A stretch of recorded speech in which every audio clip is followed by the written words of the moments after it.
Jangan mahal-mahal. Tengok. Sini berapa ribu sini? 10. Allahu Rabbi. Bapa jadi gitu. Terenung kalau 10 tu orang-orang kaya. Terenung. Nah. Belawang mahal. Bodoh tu. Biar mu nak marah pun. Bak Nabi kata yang berkat yang murah. Tapi kita tak dengar Nabi. Kita berasa kita bijak pada Nabi. Nak ikut orang ramai, nak ikut Nabi.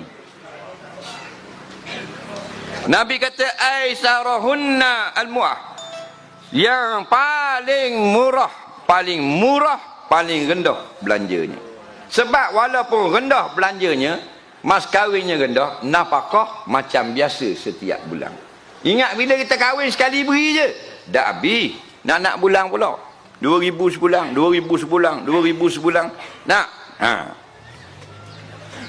Budak-budak dah 10,000. Nah, 10,000 baru beri hak boda-boda lagi. Pada main hak dalam dulang apa semua lagi. Pelamin. Allah Rabbi. Bapa, ambil tong minyak tar je, duduk atas tu. Tak ada masalah. Yang penting bahagia, betul tak? Dah. Terikut-ikut sangat. Terenung 5,000 standard. 5,000, 6,000 gitu. Faham tak? Comel dah orang puang. Nak?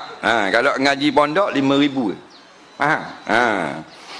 Ni gak boleh nak mahal, tapi biar padang patut. Kita nak jual barang mahal, biar padang. Nak cari kawan-kawan yang tak dua kacir saya. Saya buah pakar nak beli Viva pula. Nak dah awak beli bila kacir? Lama dah tahun 92. Dengan ni 20 tahun dah lah. Dia nak jual apa kacir awak? Cakap molek. Saya tak nak tahu awak kan bos sekali harga saya beli selalu.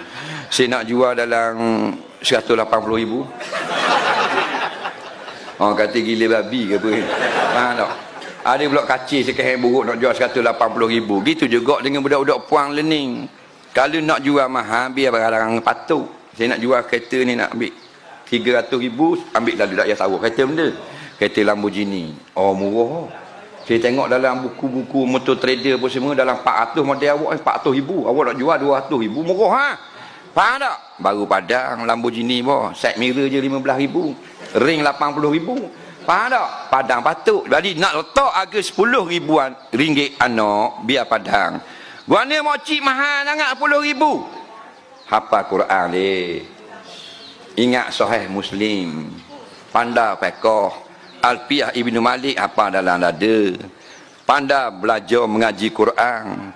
Tu piala taronung saja penuh bilik. Faham tak?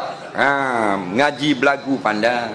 Boleh jahit, pandai buat baju Melayu, boleh buat saping, boleh masak masakan tradisional, masakan Arab, Chinese food boleh, rajin pula, mata hijau, hidung macam burung kerok nasi, dagu pula macung, ada lesung pipik, tripa duduk tepi. Faham tak? Kulit putih, tekak jinjang, tumit berkaca. Nak? Ni 10,000 tak ada tekak. Faham tak? Semuk nak lalu kat bawah tekak, kena lalu kat dada dulu. Nak?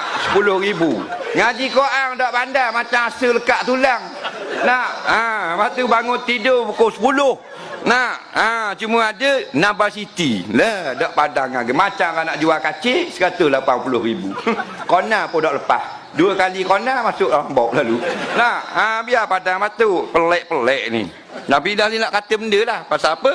Yang letak harga mahal ayah ke mak? Mak, mana-mana pun kita pergi mak lah. Batu kalau urusan nikah ni, kalau ada orang nak menguruskan, nak merisik, nak apa, ambil mak buat lari. Baru jadi juruh kerjaan. Wak pergi ke Merah Highland 2 hari biar dia duduk di Nung, orang mari kira rumah. Baru jadi.